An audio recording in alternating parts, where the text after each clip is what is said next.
This show is brought to you by ExpressVPN. Stop putting your online data at risk. Get protected at expressvpn.com/rooster.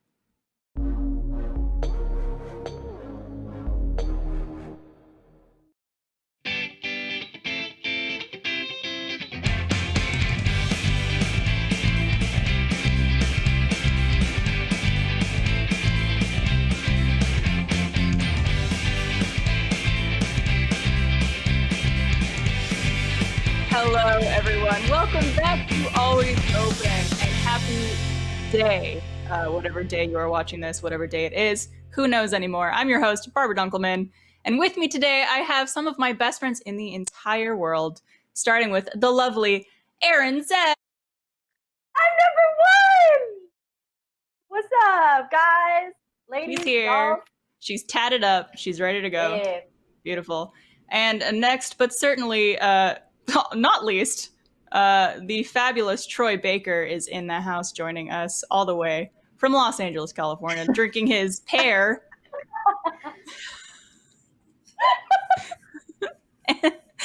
And last, and definitely not least, Miss Mariel Salcedo.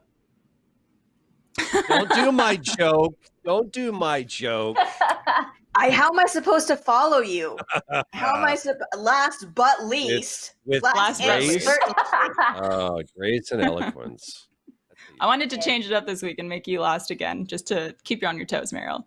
Oh, I love it. You know, that's just what I do. You know, Troy, I love the hair.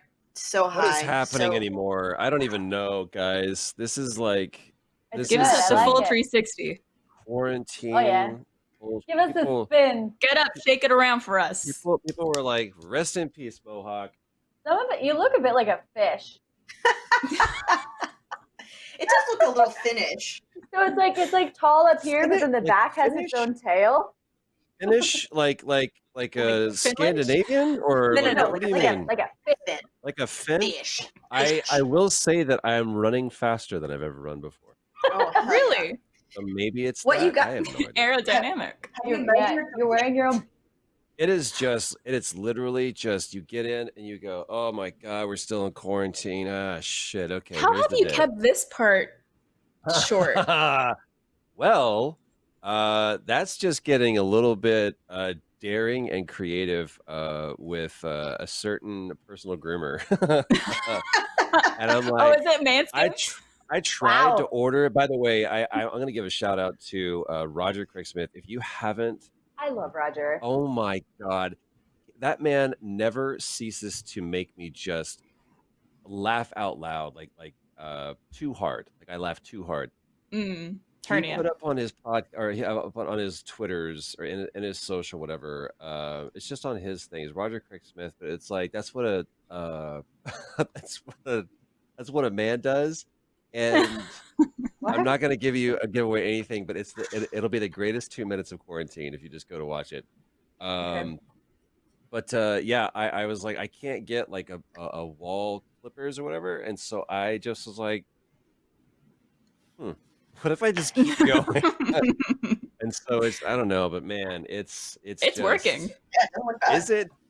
It also looks like I'm like a hipster version of like Richard Reed's or something like it's like Reed Richards. It's like Fantastic Four, but like from Silver Lake. So hey, there's nothing wrong with Silver Lake. I lived in Silver Lake. It's like Echo Park. I can stretch over to birds or whatever, and like just like whatever. Well, you've done a fabulous job. I'm sure there's a lot of people watching who are envious of your ability to. It's a fade, right? So you do like a little thicker. It's literally where I give up. Okay. I was like, stop. Bad idea. They call it a fade because that's where your like enthusiasm fades and your hope fades because you're going and you're like, fuck it, might as well. I just say that's where I got too drunk to continue. It's just like, I love how hydrated everybody is right now. It's like a circle of drinking. I mean, when we do the show in studio, we're usually having some drinks, so I feel like it's appropriate. True. I'm drinking half of my G Fuel that I had yesterday because there's 300 milligrams of caffeine in this thing. So doing one in one day is way too much for me. Wait a minute. If I don't want to like, is that a sponsorship that you have, or is that just like a beverage of choice? Like, do you willfully It is a potential sponsor. So we might have to cut this part, but that's okay. Right. They sent us a bunch of samples of different cans and mixes and stuff like that, because G Fuel is also a pre-workout drink. That's what I know it for. So I was just trying to figure out, I was like, because normally I understand, it's like, all right, guys, I'm going to get in the gym real quick. I'm going to pound this thing. It gives me a lot of energy, helps me get through my workout. I've never seen someone just like, I don't know, I'm just going to have that for a beverage. Like, well, it's like, I wanted caffeine and we had these in the fridge. So I was like, fuck it, I'll try it. I had one the first day and I almost blew through the roof of my own house. If you sit still on that shit, does anybody remember Mini Thins? Am I okay? I'm clearly the oldest person here.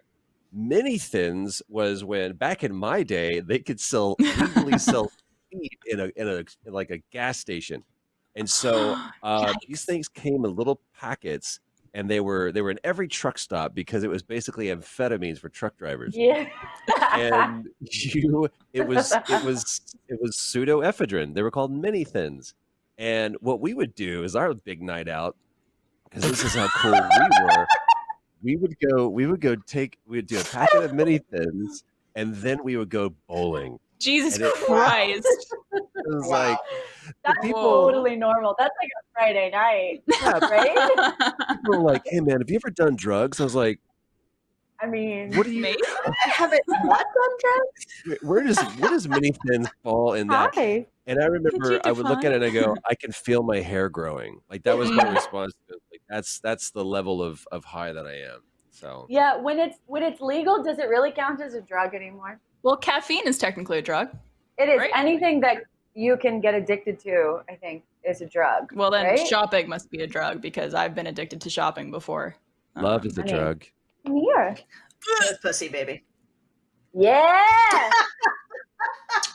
All right, end of the show. All right, let's wrap it up, guys. Can't go up from there. Thank you so much for watching this episode. I also think that was like a long lost Van Halen song that they couldn't actually put out. That pussy is a drug. Pussy's a drug.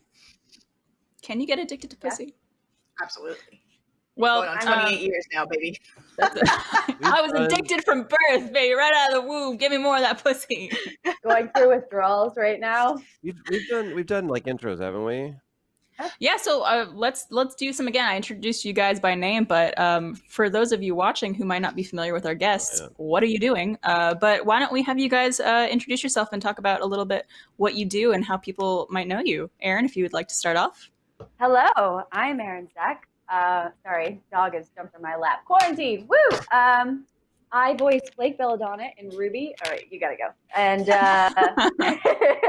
and Dr. Emily Gray in Red vs. Blue. During quarantine time, I Twitch stream. Do that. Watch me do that. We get drunk on Fridays. I'm trying to get sponsored by wine right now. Just wine in general. There's a very specific wine that I want. They haven't gotten back to me, but we're working on it. Yeah, that's how you may know me. Well, welcome back. Arryn's also been on multiple episodes of the show, but happy to have her back and make it happen during quarantine. Yes. And then Mr. Troy Baker is also joining us today. Hello, Troy. Hi. Hello. Good morning. Hello.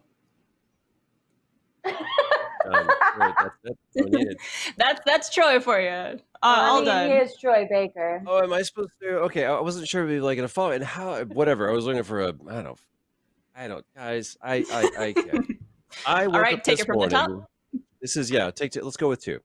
I woke up this morning, and it was I don't know if it's like early June gloom, whatever. But I woke up this morning. It was cloudy, and there was beautiful clouds, and then the light kind of started coming through the clouds, and it was sunny.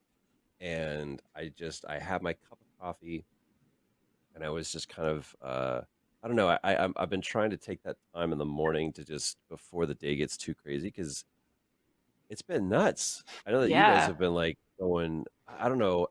I personally believe, which sounds like I'm a contestant for a beauty pageant. Do you remember that clip? I personally US believe. Americans.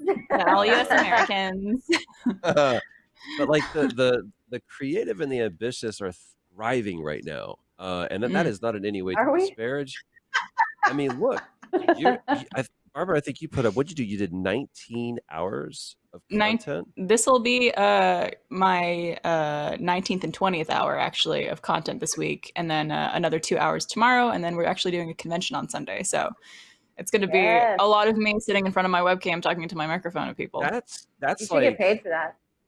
Man. Great. That's more than shows. That's more than like TV shows shoot, right? That's incredible. And I look at that and I see people that are similar that are just kind of like taking this time when they're kind of isolated, and people say isolated, but I think it's more focused to be able to go, okay, I can't do these things. All the distractions and perturbations of life are kind of put on pause right now. So then I think I'm finally going to do what I've always wanted to do, and it's X. And I just think that, I don't know, it's been a really cool time. And that is not in any way to dismiss or trivialize the fact that 100,000 people have died from this situation just in the States. It's impacted millions of people. But I mean, I look at this and go, this is actually encouraging to me, because it shows me that in the darkest of times, there are those that will passionately pursue finding light in those situations so they can spread it to everybody else, to just go, hey, we're going to be okay. And we're going to do that by playing games or making music or podcasting and giving some sense of community. Yeah. I actually wanted to bring up what you just did recently. You brought together hundreds of people to create such a beautiful piece of music, because something that Troy does, in addition to acting and voice acting and the various other roles that you fill, director, producer, etc., you are also a musician, and you just had a song that you released recently on all platforms, correct? Yeah, it's all of the platforms. It's funny. It started off like this. I put out to social or whatever. I was like, hey, I want to encourage you guys. If you have, I believe that everybody's a storyteller, and in some way or another, we're trying to tell our story.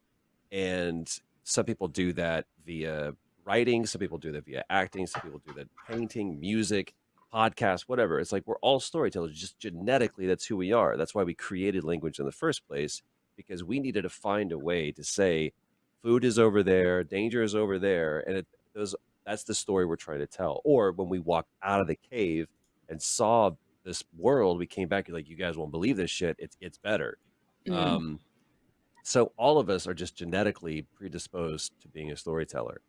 And so I put this, proclamation and call to action to everybody. I was like, you should take this time and create something, but don't create it in a vacuum. If you create something, share it. And don't just keep it for yourself, because if it gives you any joy, if it gives you any light, if it gives you any inspiration, imagine what it can do for others. And then I kind of sat on it for a few days. I was like, oh shit, I got to put up or shut up. Like I've said, I'm going to do this, everybody should do this great thing. Is like, all right, where are you at? So I went, all right. And then, so I've got this piano over here, and I hold myself up in my room, and I people have heard me say this so many times, they're probably eye rolling, but I sat down at that piano and looked out that window, and this song just visited upon me, just bam. And it very, very rarely happens. I can think of like a handful of times when an entire song has just come to me. So I put it out on Twitter, and I just sat down the piano. I was like, here you go. Or social, or on Instagram. I was like, here it is. This is the song that came to me. And I just played a little bit of it. And people were like, give us more of that. I went, well, wait a minute. What if we did something cool with this? And so I reached out to my buddy Wayne Miller, who, in addition to being a dear friend, he was also the guy who helped produce my last record and has played with me on all the records. And I said, what could we do? And he was like, let's call the troops. And so we gathered all the guys that played on the previous album: John Titterington, James Bowen, AJ Novak, Christopher Ray, and then said, can you guys record at home? And John was like, yeah, dude, I got my gear at home. I'll lay down. And he put down some B3. He and his dad like brushed off his trombone, and John picked up his trumpet, and they got to do like a horn section, like a father and son horn section in their living room. Jesse Malloy, who's the saxophone for Panic at the Disco, did a horn section at his house. And by the time this thing was done, in like 3 weeks, we had written, recorded, and released a song that had gone out to all corners of the globe. and people from literally everywhere in the world had participated in it. Like almost 100 people, like 98 people participated in this thing in one way or another. And we had like 83 singers from all over the world that sent in, that recorded on their phones, recorded on great mics, and just were a part of this. And the whole conceit of it was, there's a part of the song where I just say, I feel so alone. And there was these resounding voices that were like, I hear you. You're not alone. And I'll help you breathe. And it just, every time I fucking think about the song, I get chills. I got chills right now, and it has nothing to do with the fact that my AC was blowing on me during that entire time. If you haven't heard it, like, we blasted it out. There's no money being made off this thing that to speak of that I know of. I just wanted people to know what it's like to take an idea and what happens when your idea that's good is made better by the people that you choose to collaborate with, and that is 100% the case. So it's Breathe by Window to the Abbey on Spotify and everything else. Just take 4 minutes and 55 seconds out of your day, and hopefully it'll give you a little boost. I would definitely agree with you that one of the most beautiful things to come out of this is the ability to collaborate with people who either you wouldn't typically get the chance to, or would never get the chance to interact with or collaborate with something on. And this is kind of forcing us to figure out how to do that. For example, doing this episode of Always Open with my two of my greatest friends in the world, and Mariel, of course. Three greatest friends in the world. Too. It's like, my greatest friend and Troy. I always need to insult someone at least once. She tries to get it can't be too mushy. You got to level it out with some dick baggery. It's true. Well, I meant to say three of my best friends. I think it's because Mariel's always here, so I'm always like, yeah, she's there. Don't worry about it. It's Mariel. All right. Well, let's. I was gonna say let's start things off with an icebreaker, but we've already kind of broken the ice. But we'll still play this game. Classic. Never have I ever. I actually have an actual card game for it. I always lose at this game. How do you lose at this game? You do everything. I do everything. You do everything. So I think what Arryn is saying. Arryn is a little bad girl, and she's done everything, so she always has to put her fingers down. Why does it always have to be bad things? Like, never have I ever is like jumped out of a plane. That's what I have to do when I play this game. I go, never have I ever had like a Cinnamon Toast like Pop-Tart. And everyone's like, that's stupid. I'm like, it's true. It's the only thing I haven't done. And the next person's like, never have I ever been arrested. And Aaron's like, fuck. I've actually avoided that. Oh, I got to put my hand down. Multiple times. We did this, didn't we? Like, we did the whole thing where it's like, you keep your hand up if you've done it, or you put your hand down if you have. What? You put your fingers down if you have done what they say. All right. Our never have I ever has always been like with Waterfall, that drinking game. So it's like a 5-finger. We do it a little differently on the show just because it is hard to see fingers. So what we'll do is I'll just say, have you ever done this? So if you have, you'll just raise your hand. We'll keep it simple. Have you ever done this? I will raise my hand. Okay. Correct. Right. Got it. I'm gonna lose. Let's do it. Giving a homeless person money just because they had a dog. Absolutely. 100%. I mean, I don't know why it's more heartbreaking to see someone homeless with a dog, but I guess as animal lovers, it just makes your heart hurt that extra amount. And you're like, well it's also you'll figure out food for yourself, but give yourself money for the dog. Yeah.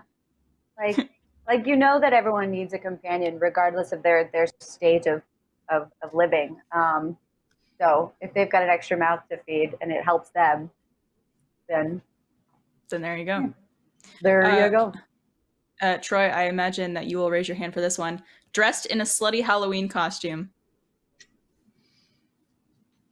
I was Effie from Skins, and I was like, yeah, I'm going to wear underwear, nothing but underwear.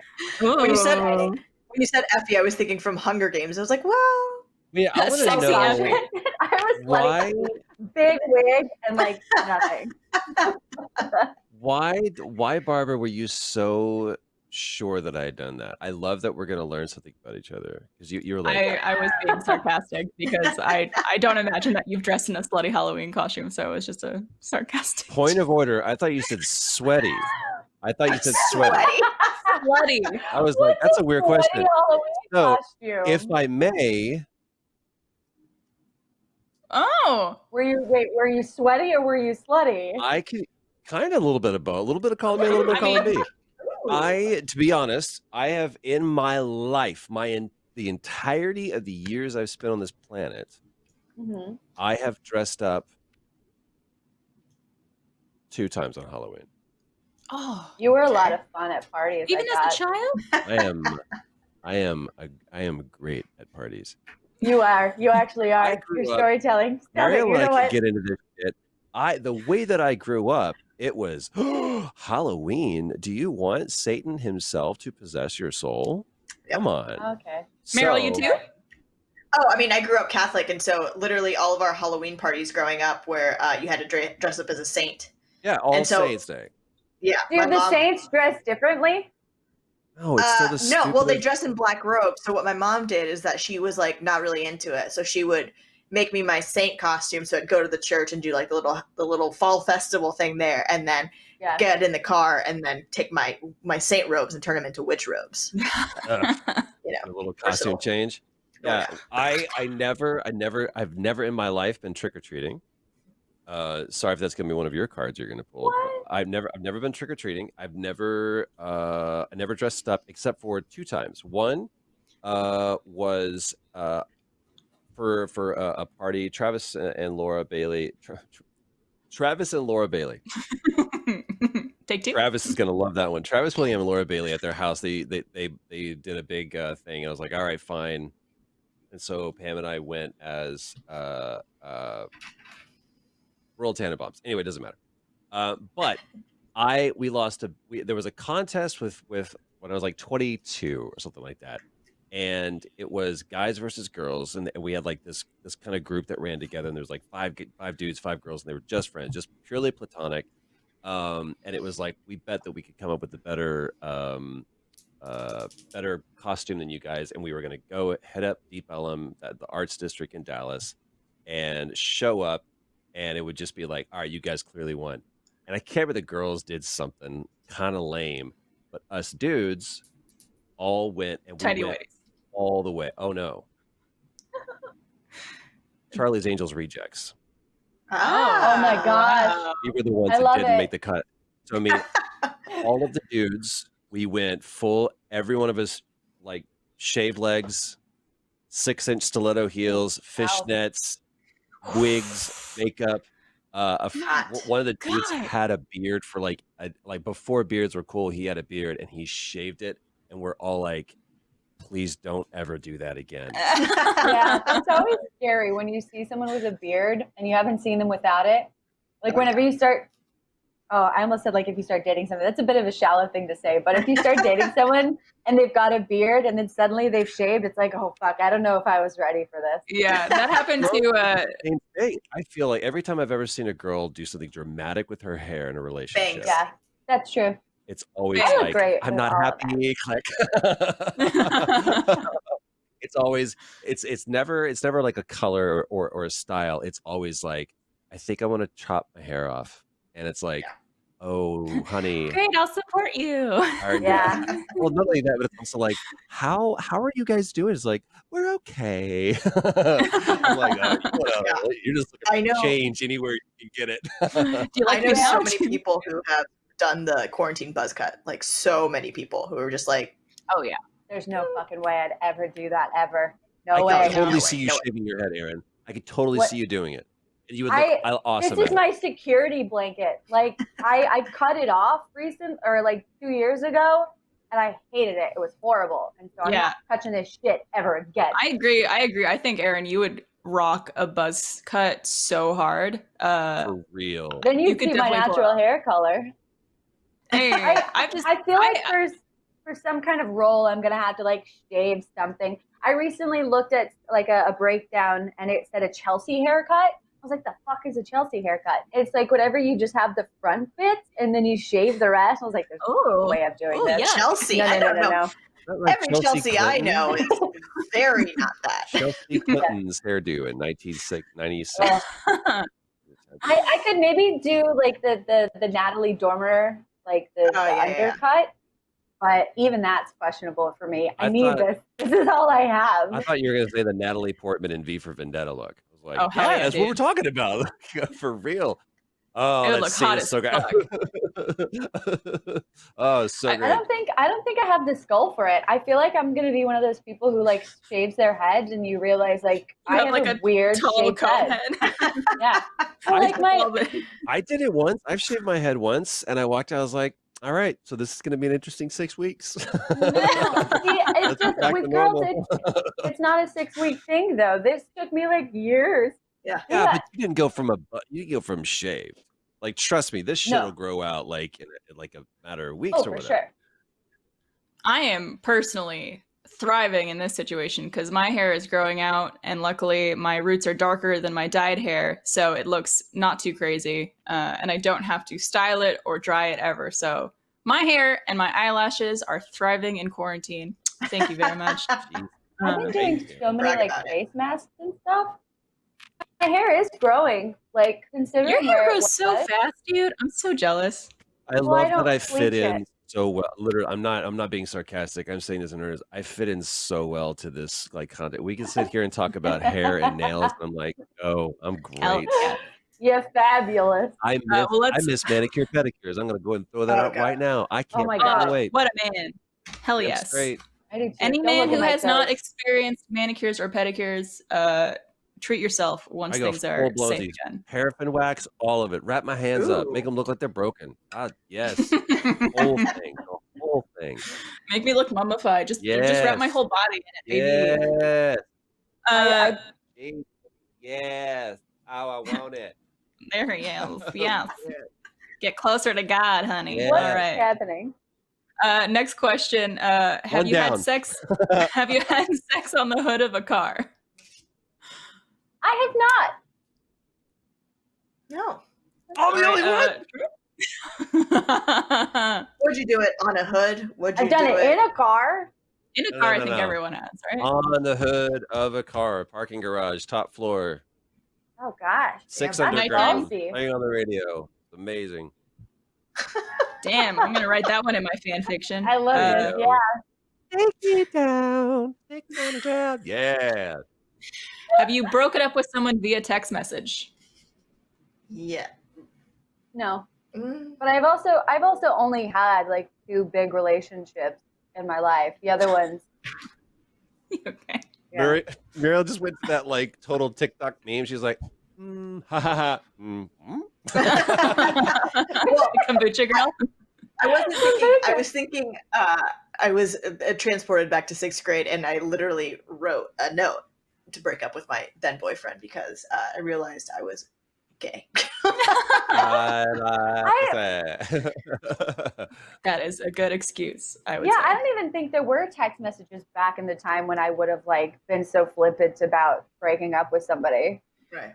Yeah. I don't think those existed. Mariel, who was it? It was someone on our show one time said that they broke up with someone via a Post-it note. Or not a Post-it note, but like a handwritten note. Like they left it for someone on like at the kitchen table or something like that. Yeah, I don't remember, but and they did it in their adult life. But I remember like whenever text messages like first started coming about, you get like 100 a month, so you have to ration them. Oh, also just realized I'm making a reference to a Sex and the City episode where Carrie Bradshaw I think got broken up with a Post-it note. Never mind. Totally. Solid. It landed. I'm gonna go get some coffee.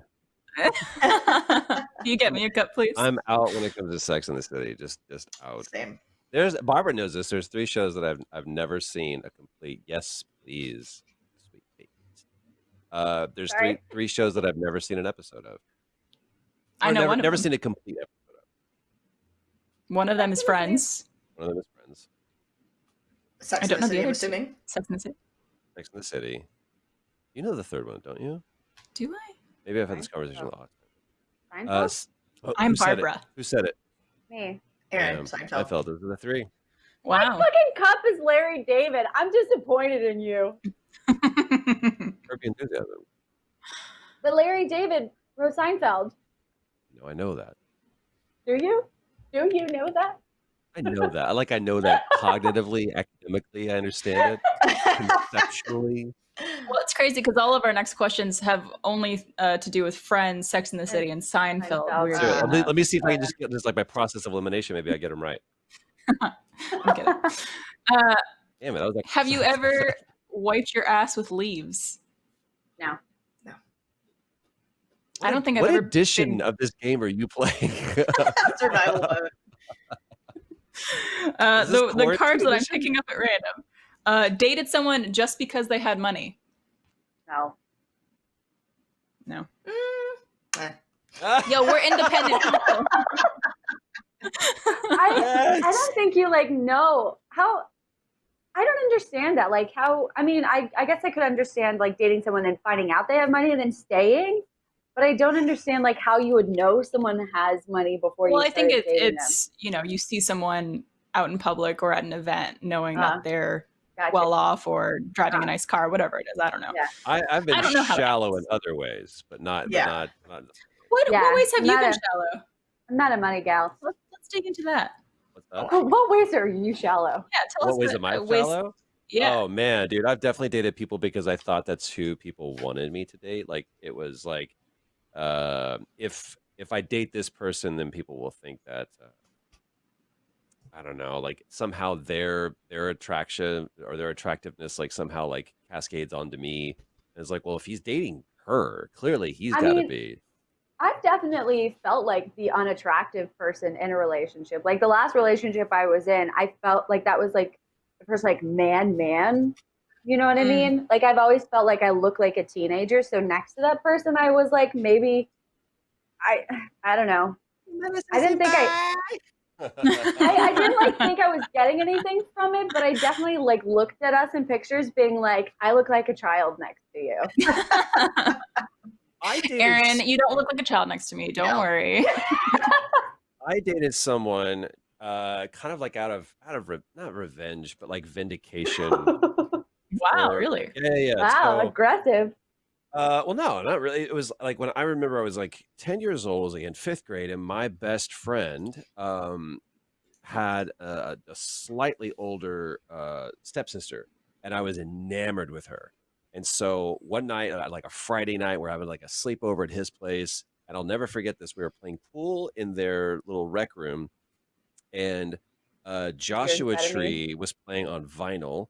And I love pool. I love playing pool. Wink, wink. Billiards? Wink, cutting to me at any point in time. There it is. Now the joke lands. I was like, I'm going to... There we go. Christian, just end it. Just end it, Christian. The ball's in the pocket. It was With or Without You was playing on the vinyl, and I was like, hey, can I talk to you in Robbie's room real quick? She's like, yeah. And so I walked in there, and it's like, and I just, however, the vernacular and the lexicon that I had as a 10-year-old, at the best of my ability with the poetry that I was lacking, I just articulated my undying devotion to her. And she literally goes and walks out the door. And I was crushed. And I was just like, if it had been raining and I could smoke, I would have been outside going, why, man?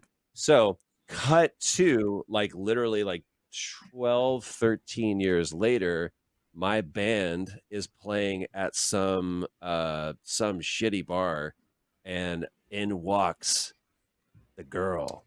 I was like, no way. And she was like, afterwards, I come up to her, and it was like something out of a movie. She's like, you guys are really good. I was like, oh yeah, I really think so. She's like, yeah. I was like, do you remember me? And she was like, no.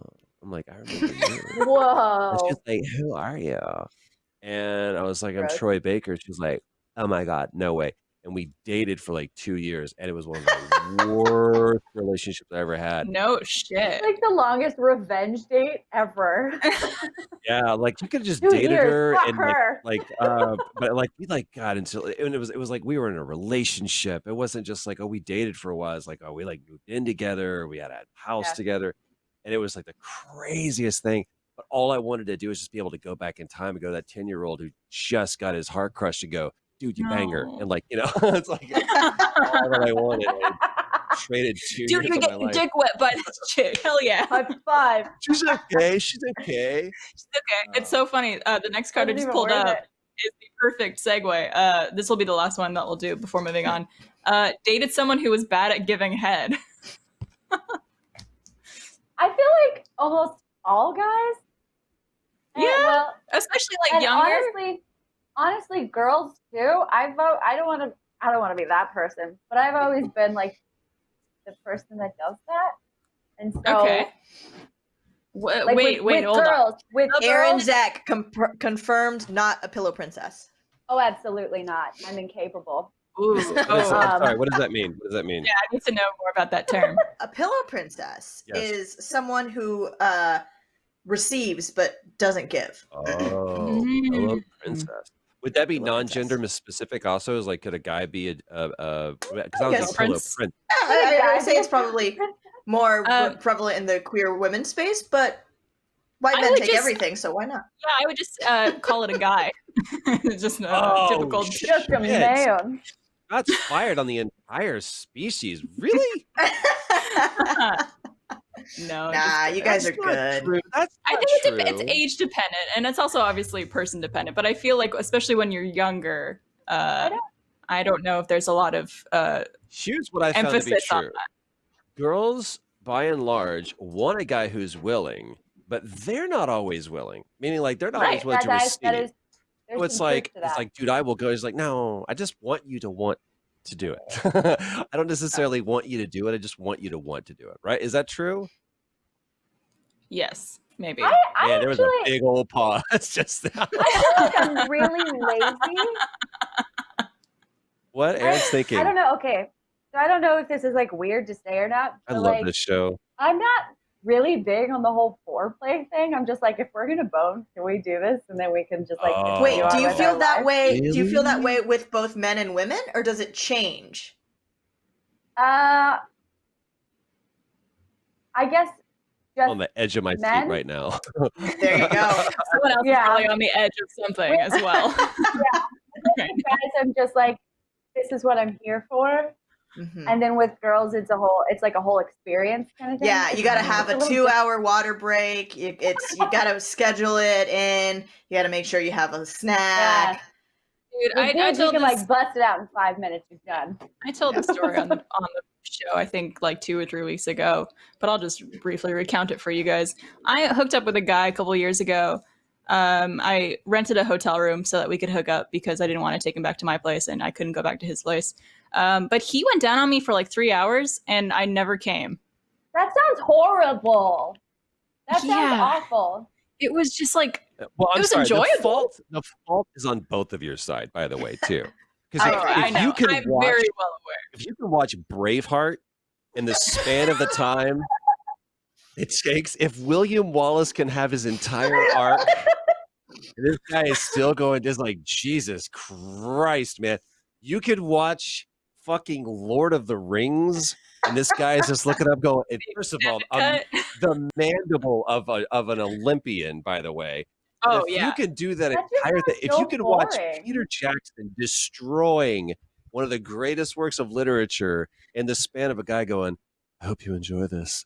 That's on YouTube. I think the problem is like this is when I was newly single a couple years ago, and so I was just looking for any way to get some action from anybody because I felt very out of touch with a lot of things after being in a relationship for 2.5 years that was not very sexual.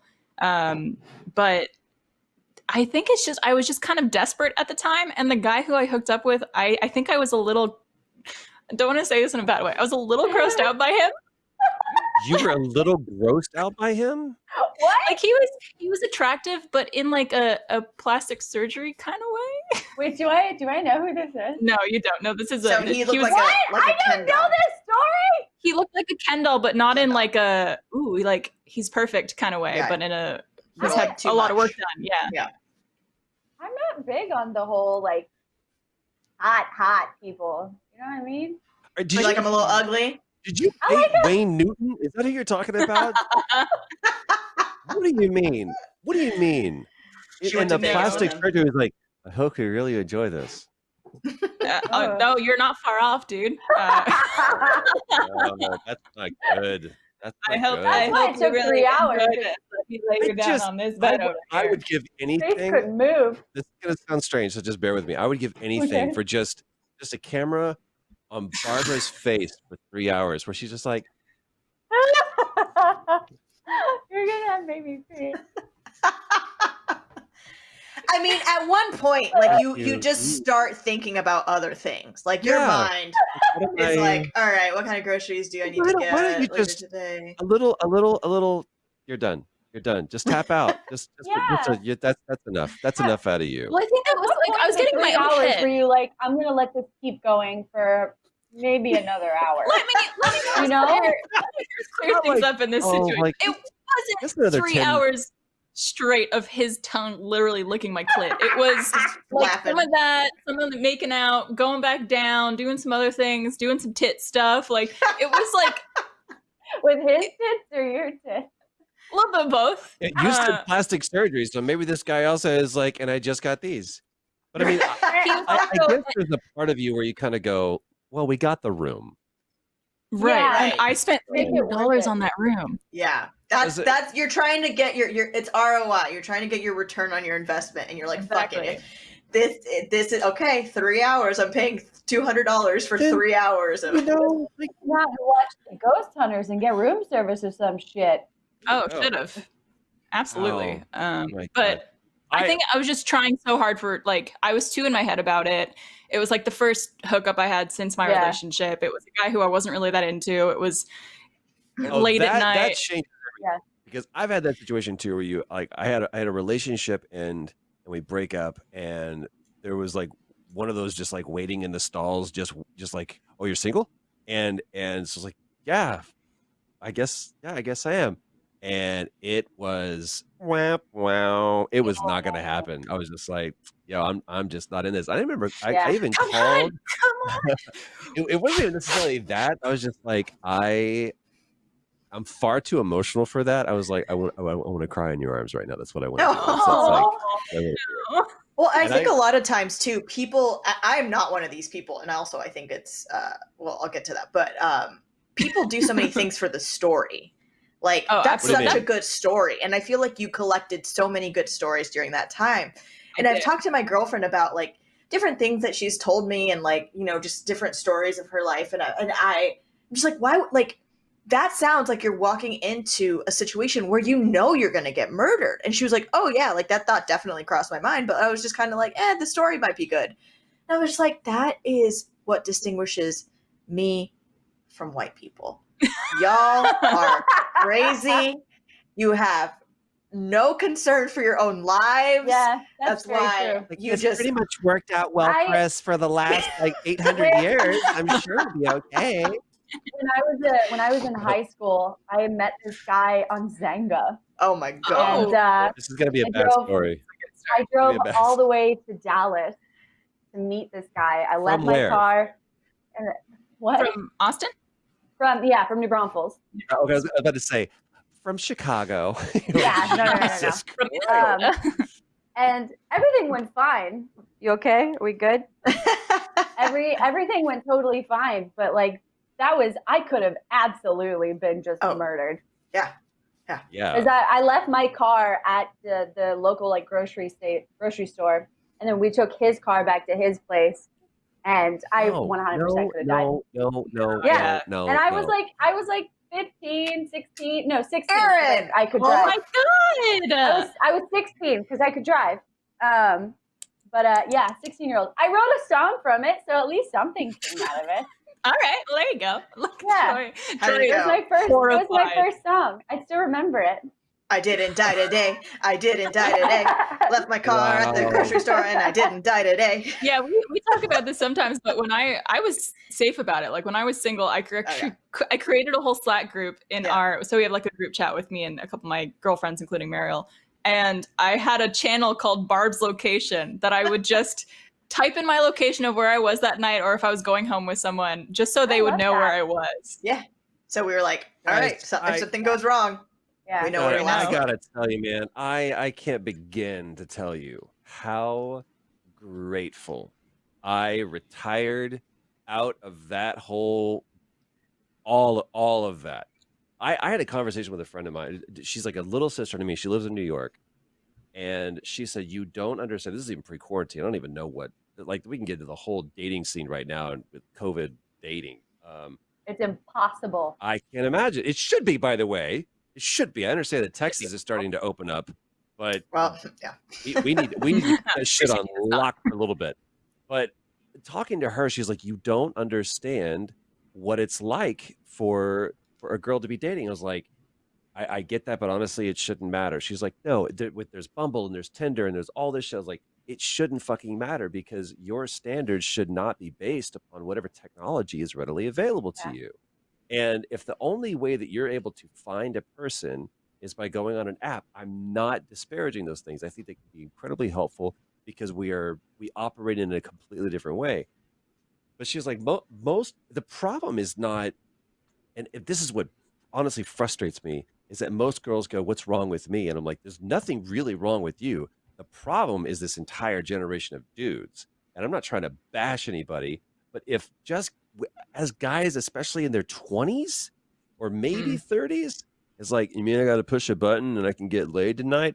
We're going to do that. That's what we're going to do. And the problem is not necessarily just men. The problem is you're dealing with dudes that by and large, just they're I'm gonna get laid. That's all they want to do. And as easy as you can make it, that's what they're going to do. So girls are like, why won't he like romance me? It's like, because he can push a fucking button and get laid tonight. That's why. I'm not even on these apps. There was one that I was on, Raya, and like people would match with each other, but no one would actually talk to each other. A lot of it is just an ego boost. Oh, for sure. But I'm not going to pay $8 a month for an ego boost, you know? And I don't go out to bars or anything like that. It's impossible to like genuinely meet people. I feel, especially in this industry where the only times you're actually meeting new people are at conventions or if you're on a job. And because I do mostly voiceover work, I'm like by myself and I don't even want to date me. So Rick, the engineer.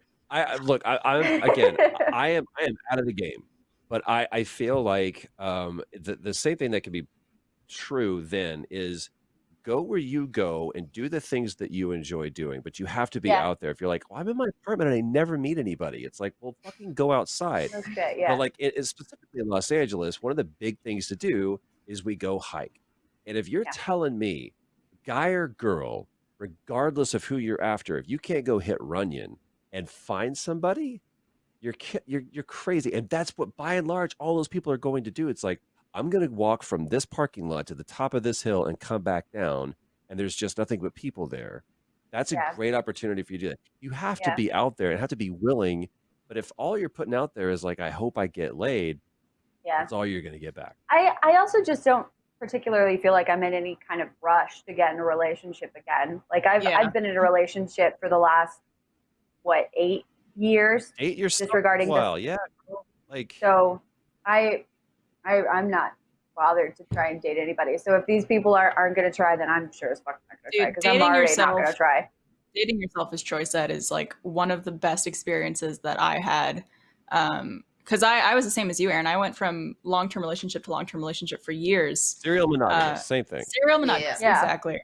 So I never really was single, especially not in my adult years. And so that time between my last relationship and Trevor was like the longest I'd been single for. And I've never in my life felt so free and just so content with who I am and being on my own and just taking that time to date yourself, which I think is such an important thing. And we talk about that all the time. Especially right now with quarantine, because I do just live by myself with the two dogs. I've bought a book on Taoism. I'm going to read this book on Buddhism.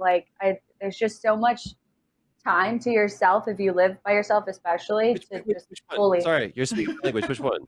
I fucking knew that you'd just like, oh. You could just like toss that line out there and not go nibble, nibble, nibble, nibble, nibble. So my dad gave me this book a while ago called Why Buddhism is True. I also have How to Practice, Living a Meaningful Life by the Dalai Lama. And the Taoism book is coming in. I don't remember what it is off the top of my head, but I just rewatched Avatar and I was like, this is a really meaningful rewatch because I've taken What's that? The blue people or anime? The last Airbender. Okay, thank you. I just want to make sure we're not talking about James Cameron's abortion. Pocahontas. I'm not talking about Pocahontas with blue people. Yeah, there you go. Yeah. No, I like. I mean, the unobtainium. I was single last year, but that was the year of like healing and like kind of So my therapist said that I'm a trauma survivor, and so like that last year I took to just heal and like figure my own shit out. But now that we're in quarantine, I've got so much time like truly by myself that I'm trying to explore more like meditations and stuff like that. Vicariously for you, Arryn. I remember when I came to LA a couple months ago. I think it was in January, end of January.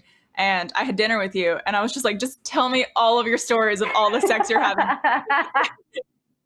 just to live vicariously through you and your singledom. It was very enjoyable. It's been rough, man. Quarantine has been rough. Yeah. Dude, you got a good vibrator? I can't even be bothered to do that. When I said I don't want to date myself, I just womanizer. Ultimate. Hey, I'll just send you mine. Ultimate form of rejection. You're like, just not tonight. I can't. Yeah, even by myself. I don't do it for that reason. If I do it, I don't use a vibrator, but I just like use it to go to bed. I love this That's how my girlfriend podcast so is. much. She's just like, oh, I just gotta like get, knock one out real quick. And there's sometimes too where I'm like, do you want me to do anything? Like, because I can't, like, it's too late for me. I'm tired. She's like, no, it's fine. And so sometimes I'll just turn around and pat her head. I couldn't even tell you the last time that I did anything like just by myself, because that's not where my head is at right now. Yeah. Yeah. Well, let me change your life forever by getting you a product called the Womanizer that I bought from Mariel in a drunken state. Okay. 3 years ago. The Womanizer? Still going strong, baby. I love Britney also like Spears. yell at you, just be like, go and get me a drink. No, that's the Womanizer 3.0. It's a different model. But yeah, it'll change your life. It's not really a vibrator. It's more of a it's companion. Suction air. It's like I want to look this up. So basically, it's something that has like a little what's it called? A little suction kind of. Suction thing. What? That you put the suction cup on your clitoris and and it's basically like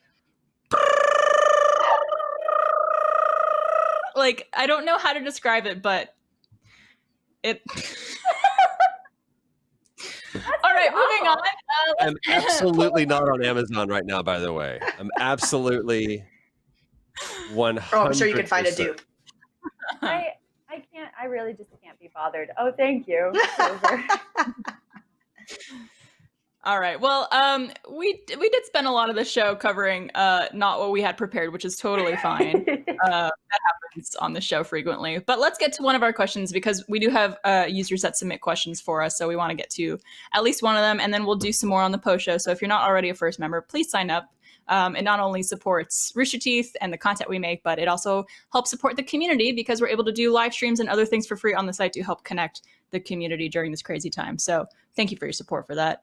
So this one comes from Tiana. And Tiana wants to know, in a career where energy and enthusiasm is so important, how do you deal with fatigue, both emotional and physical? First of all, I feel it's important to recognize I'm tired. I agree. And be able to be okay with that. I think that there's too many people that try to be superheroes and go, no. If I admit that I'm tired, or that this is really hard, or I just don't want to do this today, I think that there's that for some people somehow we've been programmed to think that's like tacit admission of I no longer have this passion. Oh my God, what does that mean? If I don't want to do the thing that I was once so passionate about, and I feel like I've said this so many times, and if I haven't said it on here, it's a great opportunity for me to do so now. But there was a boss that I had who would later fire me and do me a great service by doing that. But he taught me this great lesson where he said, your life is a three-legged stool. And you have your personal life, your professional life, and your spiritual life. And if one of those three legs of that stool is off, you don't sit right, even by just a little bit. And so point of it is balance. We're like, all right, I've got my career or whatever my professional ambitions are. And then I have like this balance inside of like finding out who I am and making sure that I'm the best version that I can be. And then all of the things that make up my personal life. And I think that when you start feeling that fatigue is when you're trying to hold yourself upright and one of those legs is off. So the best thing, it's all about boundaries, I've learned, is to be able to say no to people. It's a really big struggle for me. I will always overcommit myself to things and say, yes, absolutely, I can do that because I genuinely want to. But what I hate more than missing out on things is disappointing people. Me too. And so what I've really worked, especially in quarantine right now, going, hey man, I really need to say no to that. It sounds great, but I just simply can't commit to that. I also have people in my life that help make sure that things aren't slipping through the tracks or slipping through the cracks. And the tracks. Or the tracks. Voice over trucks. Oh. I struggled for a long time with having an assistant and thinking that there was some people were going to view me as being pretentious or trying to big time or whatever. It's like, no, dude, the reality is that I need help. And so what I realized is that it was an issue of arrogance for me to admit that I needed help. And it's been one of the best things ever. It's like I have someone that goes, hey, this is in your calendar, this is happening. I'm like, great. I can go make time to go eat, because that's a lot of times what I will give up. So if someone's feeling fatigue, I would say first and foremost, it's really an issue of boundaries to be able to say, I need to shut off and I really need to make sure that I'm giving space for myself and not overcommitting myself. Don't ever conflate that with your passion waning. Yeah, absolutely. I would wholeheartedly agree on everything you said. And I know we've talked about this before too, but I absolutely agree so much with the idea of not wanting to disappoint anybody. And I kind of fall into the same boat where I don't like saying no to opportunities or to people, and I tend to overcommit myself. I mean, I talked about it right before the show and I tweeted about it too, but this week alone I've filmed 20 hours of content, and then I've also committed to do something on the weekend as well, knowing full well that I'll probably be really burnt out by then. I'm already a little burnt out, to be fair. And those are just your professional obligations too. There's personal ones that you have as well, I'm sure. Right. And it's also a matter of having good people in your life. Like Troy, if you don't mind me telling the story, you messaged me the other day wanting feedback on something. And I was very honest with you, saying that I was really burnt out from the day and I didn't feel like my feedback or my opinion would necessarily be very valuable at that time, because I couldn't focus on anything at that point. I was completely shut off. If I may, what I found at that moment was like, oh, dude, she respects me so much and trusts our friendship enough to be able to say no. So in that moment, and if I didn't convey this to you in my response, I've done you a grave disservice, because especially knowing you, I recognized how much that took me to go, I can't. I was like, damn, my girl's tired. So in that moment, and not only that, but I was like, man, my respect for you grew so much. I was like, I'm proud of her, because I know what that took for her to go, I would love to give you feedback on this. I just simply can't. I'm just burned out. And the reason why I state that is because if anyone's listening to this or watching this, I want you to know that if you're afraid to say no to somebody, they could actually find so much comfort and respect and trust in your friendship on the other side of it. Even more so than like giving a half-assed, yeah, it's great. I'm like, oh, well, I guess they don't care. It's like, well, no, be honest and say, I don't have the bandwidth right now to even look at it. To be honest, I can't even open it. It's like, totally fine. I was just throwing this out because I thought you wanted to take a look at this or whatever. So yeah, I love that we had that moment this week. I was like, it was a great source of comfort for me this week. Yeah. And I think it's important for people to know that they could be honest and upfront about the way they feel, especially if they're being overwhelmed. I think first and foremost, you need to treat yourself with respect and love. And if doing something or committing to something for someone else is going to affect that in a negative way, you have to be mindful of that. Yep. And Arryn and Mariel, I know that you guys have also been pretty burnt out as well with everything going on and a little overwhelmed. So I don't know if you guys want to. I actually have like a weird, so I've got a bit of imposter syndrome. I don't feel like I'm allowed to feel burnt out because I don't feel like I'm working hard enough to allow myself to be like I'm tired, exhausted. Like I don't know if that's because I actually am too lazy or if it's because like I feel that some things just come naturally, so I shouldn't feel like burnt out. I don't really know. Yes, question says just because Sure. I hear a lot of comparative language. So when you say I don't have the right to, and I'm not busy, compared to whom? Like, what's the standard? I really couldn't tell you. I guess this image of me that I think that people have versus like what's actually happening, and I don't. It's weird. I don't really I think know. it happens in the case where something crazy is going on in the world, obviously with everything with COVID and the situation that we're dealing with. But I think in situations like that, you tend to look at who it's hitting the hardest and how they're affected by it. And of course, there are people who are dying or losing family members, and people who still have to go to work every day and are really struggling through to get by, who have lost their homes, who can't pay their mortgage, et cetera, et cetera. So I think we always tend to compare ourselves to people who are going through the worst of things. And I will say, from talking to a lot of people about things like this, you live your life and you experience your experiences, and you could only understand what you're struggling with and compare it to yourself and your life and your experiences. Right. It's all relative, right? It's all relative to my experiences.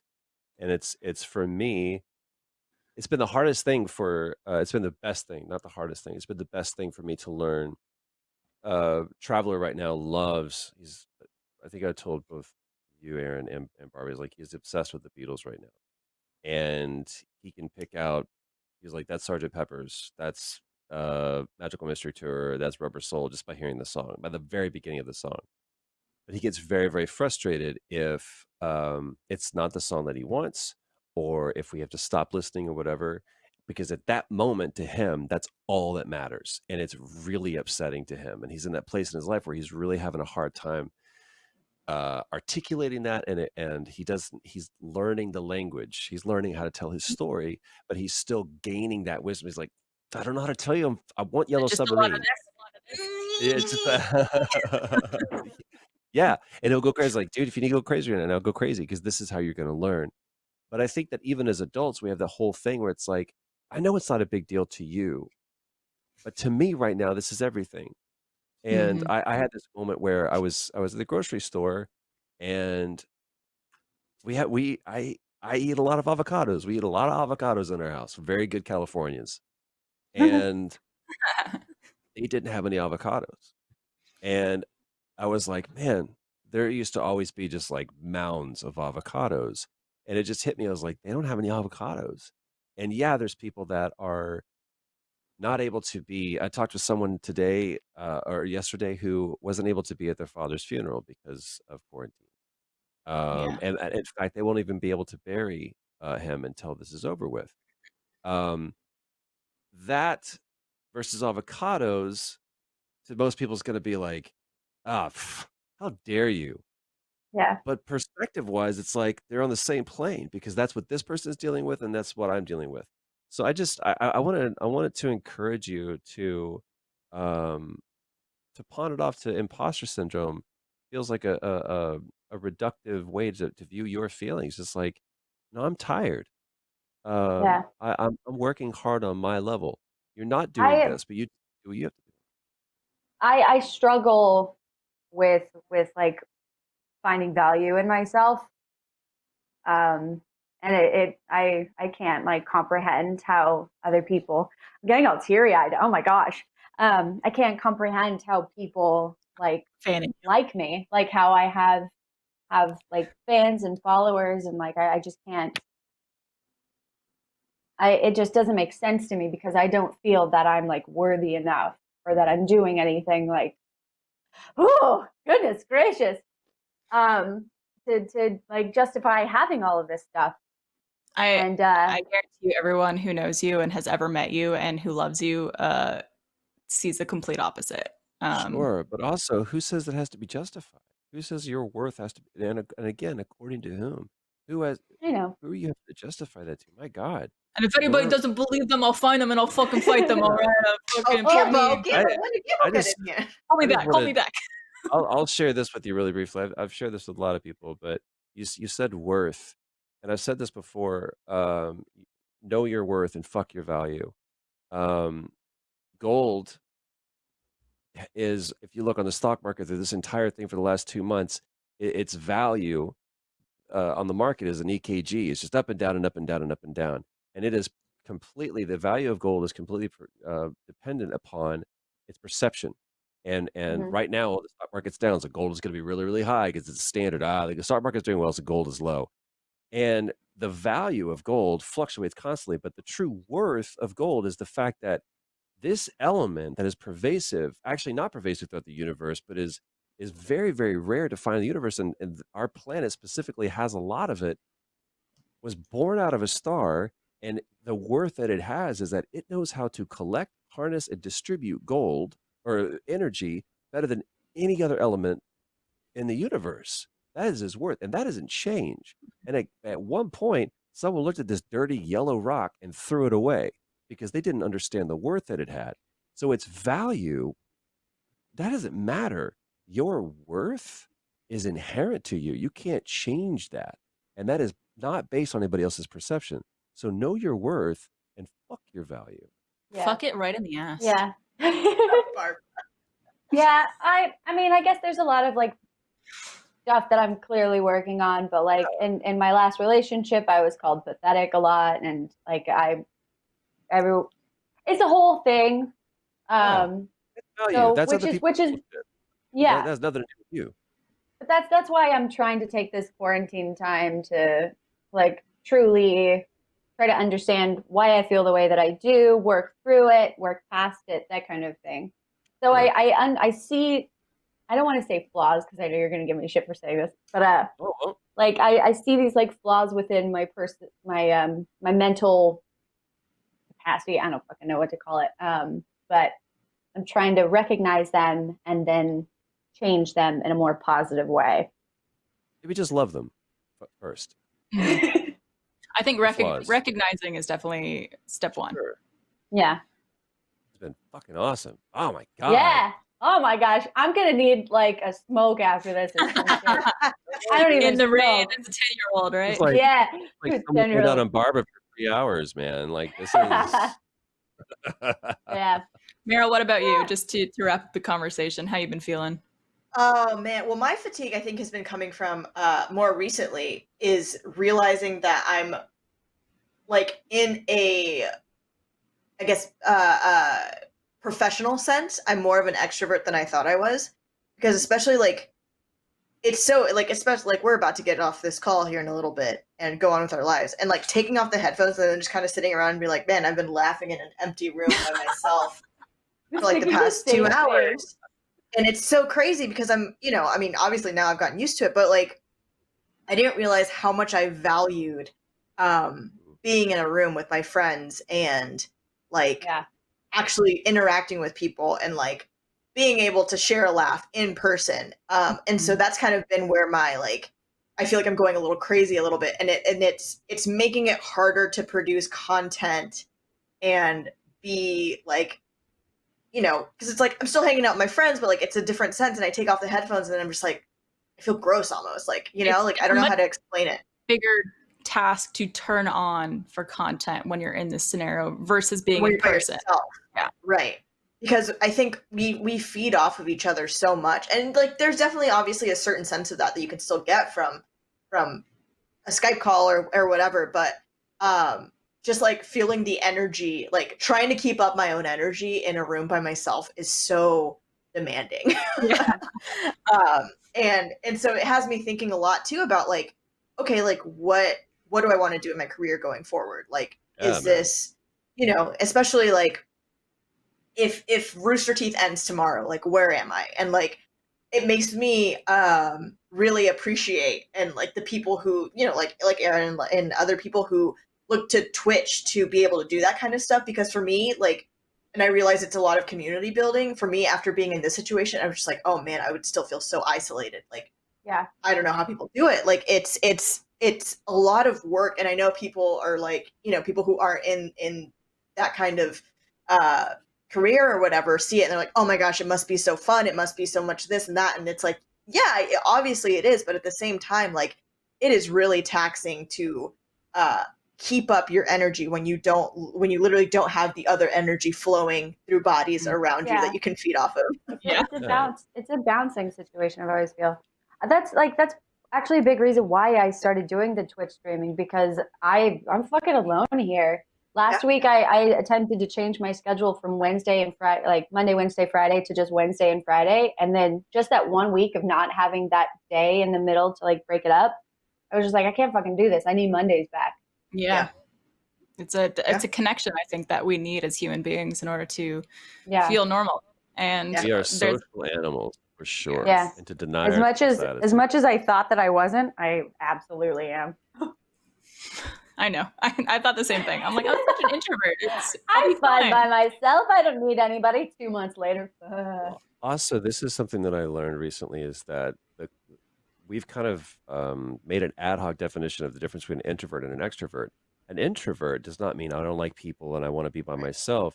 Right. It's just that an extrovert is where you are your truest self and where you get rejuvenated the most is by people, or you might be just as equally refreshed and rejuvenated by being by yourself. So it's not like I prefer it. Yeah. It's just where you get actually kind of recharge yourself.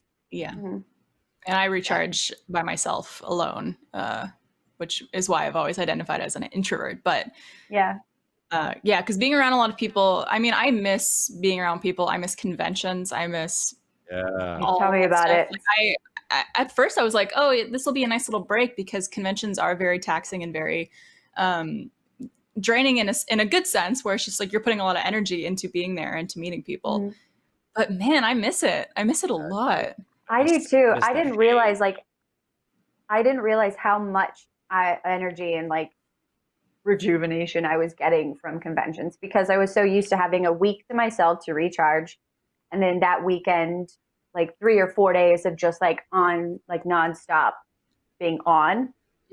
And so I thought, like, now having all of this time to like charge, there's nowhere to like put that charged energy. It's true. In the way, So I miss them. I miss them so much. Well, hopefully we'll be back to normal at some point. Although normal, I don't think will ever exist, but maybe back to. I want to move forward. I want to go back to normal. I know people keep saying like, "Oh, I like that." Like there were so many things about the way that our world was operating that were completely broken, and for sure. Like most, like people won't survive going back to normal. Like they're already not surviving now. Like, normal. Like that's 100%. That's not at all what evolution. Evolution is constantly moving forward. It's progressing. It's progressing. It's adapting. So we'll never be there again. We'll never be where we were again, which is incredibly comforting to me. I had a moment where I was just truly sad. I was like, fuck, I'm gonna miss flying. Like even the way that we flew before, and I'm sure, I don't know if you guys even remember flying before 9/11. It was just, you went to the gate and you stood there as the plane pulled away and waved to grandma. And now it's like, no, like unless you're flying, you're not walking into the airport. And then they're going to scan you. Then they're going to like debug you. And then they're going to do all this stuff. And it's going to be fucking crazy. And that was such a big recharge for me, was just the flying. That was my kung fu. And I feel like I got really, really good at like Betamax. Like I know how those things work. Like I could work on, like I doubled down on HD DVD, you know, it wasn't even Blu-ray. So it's gonna be interesting, but I'm excited about what that looks like once we start finding we get out of this situation and start moving into a situation that we can regain more stasis. All the masks will come down from the overhead, but it's going to be actually a face mask that you have to wear the entirety of the flight instead of and on your nose too. Yeah. Stupid people. I was at Bonds the other day, and the cashier and the bag boy just had masks right here. I'm like, are you kidding me? I nearly had a panic attack. In their defense, they are mouth breathers. So There you go. Well, on that note, I do want to wrap things up by doing a closing segment that we're starting on the show ever since we started quarantine, because people have been consuming a lot more content online and having to stay at home and everything. So I wanted to go around the room and get a recommendation from everybody and talk about what you guys are either watching, listening to, reading, etc. And definitely want to talk about a new project that Troy is involved in as well. Yeah. Cool. I'll go last then. Well, I mean, I'm doing all those books, I guess. I've been listening to a lot of Irish music. Are you doing a jig? Are you learning a jig?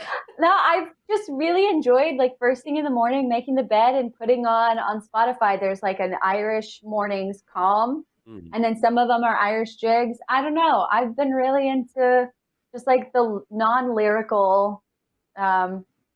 It's good for focus. Music.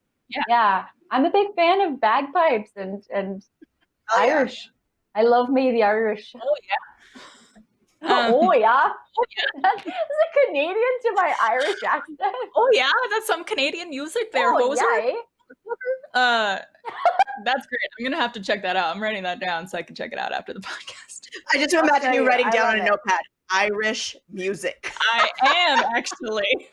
I'll show you my favorite one. Yeah, send them over to me. I want to recommend a podcast actually that I swear I'm not doing this just because we make it, but Black Box Down. It's a new podcast that we're making that is fantastic. Right? Yeah, it's Gus's thing. Troy, I feel like you would love it, having being an avid flyer. I think you would find it fascinating, but it's essentially they go over various air disasters through time and how they happened, why they happened, et cetera, et cetera. It's fascinating. It's like a true crime podcast, but in the sky. Totally in. Black Box Down. Check them out. Mine is a book that came out in March called Untamed by Glennon Doyle. Glennon Doyle was kind of known as like a Christian mommy blogger for like the longest time. And what does that mean? Just like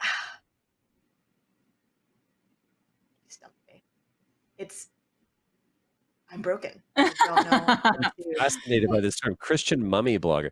Like mommy either blogger. Mommy blogger. Mama. Yeah, Lewis. The Halloween costume. Christian mommy blogger. Sweaty Halloween costume. Yeah. Who was basically all of her life trying to fit this image and was like, okay, I have to be a good Christian woman. I have to marry a good man. I have to do all these things. Like my life has to follow all of these certain things. And then she found out her husband was cheating on her, and she like kind of realized like, man, I've pretty much been unhappy this whole time.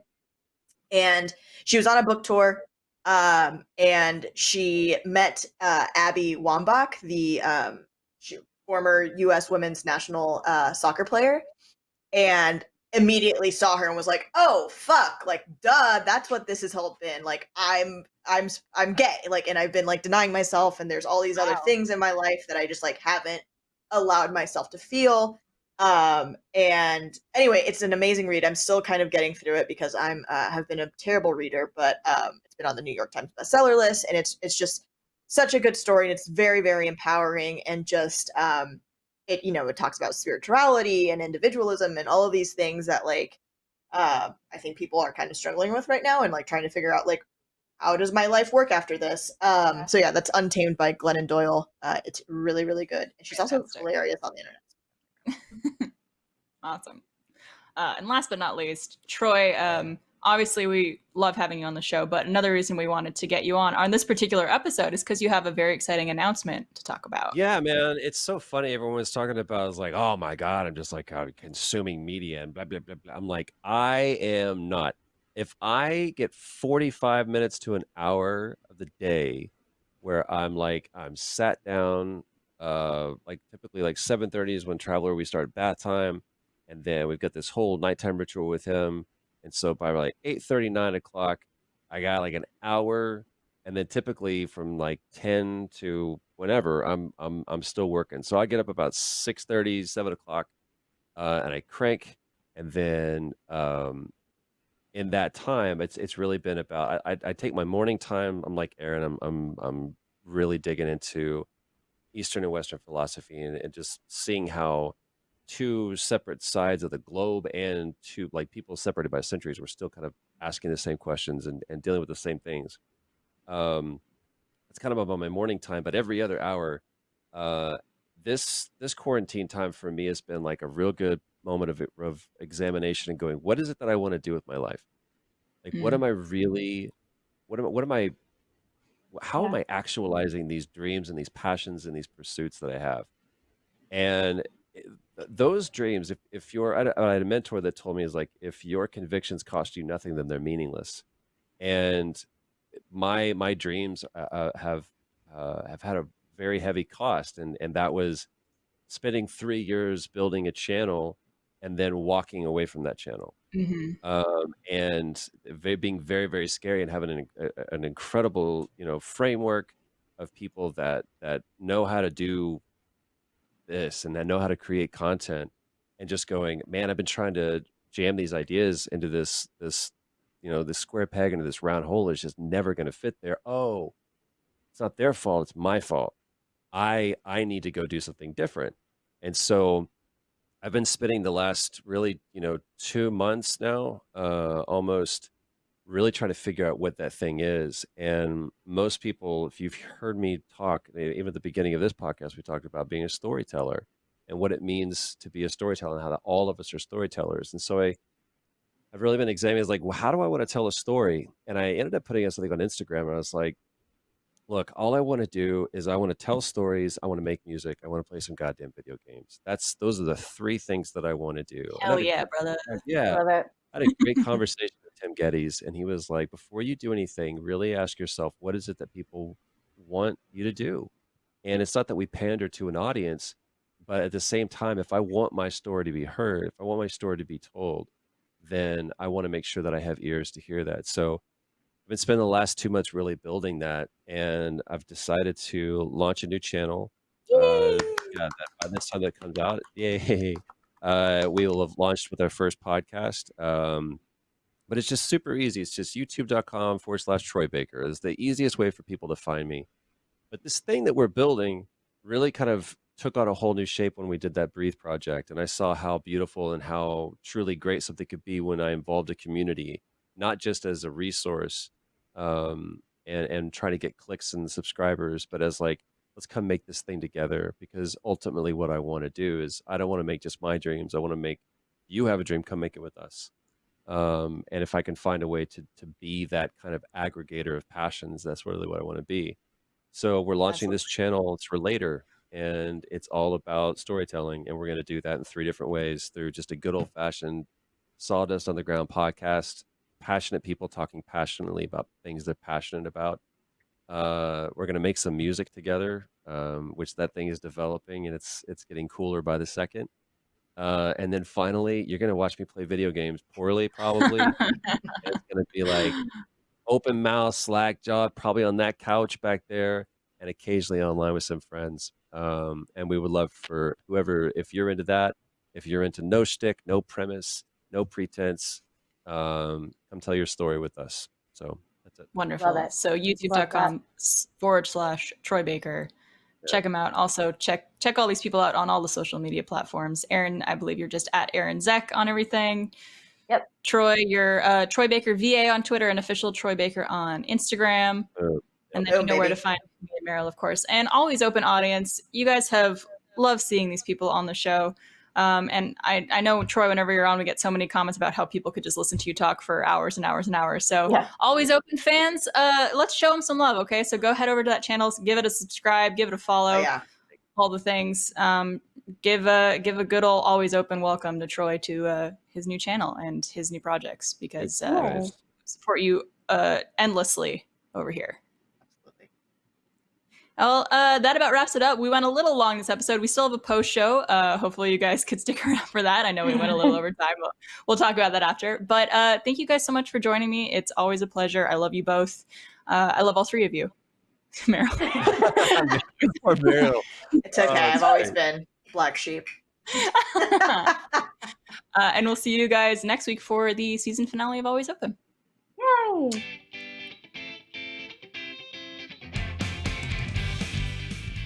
Thank you guys so much for watching that episode of Always Open. If you liked it, give it a thumbs up and share it with someone who maybe doesn't already watch Always Open. And don't forget to subscribe if you're not already. We love you. Mwah!